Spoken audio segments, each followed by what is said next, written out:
The Sunday morning ambush that left 3 officers dead and 3 hurt is certainly one of the darkest moments in the history of our city. We were already staggered by the events of the past 2 weeks. But even as we're learning about the horror that unfolded, we are learning about moments of light. Citizens running to help. Elizabeth Bell has one such story tonight. When a loud crack echoed through her neighborhood, Jillian Trish immediately knew something was wrong. That there was a shooting close to my neighborhood. My immediate thought was of the people that live around me, my family, my friends, my neighbors. If I could hear gunfire, that someone might need help. A nursing student and a soldier, Jillian left the safety of her home and drove towards the sound of gunfire. I believe we all have a moral responsibility to help wherever we can, whenever we can.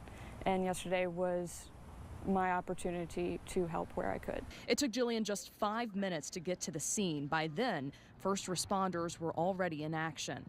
Seeing there was nothing more she could help with, she focused on getting information out to her neighbors and friends in the area, posting to Facebook for hours. Again, I heard gunfire. I just tried to repeat all the information I had at the time, who, what, where, when, so people could use that information, keep themselves safe. I'm sure this is a path that you take every day, a parking lot you pass every day. I mean, what was going through your head when you're driving towards a scene like that? There wasn't much going through my head. I just kept listening.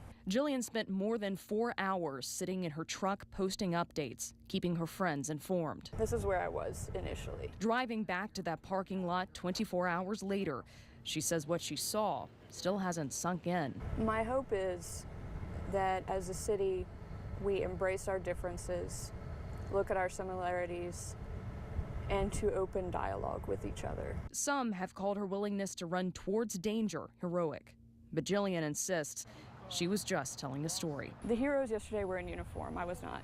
I only told the story of my city and our police officers and our heroes. Jillian's story was picked up by the online edition of Time magazine, but again, she says it's attention she never wanted and that it's the officers in the city that deserve the spotlight, Andre.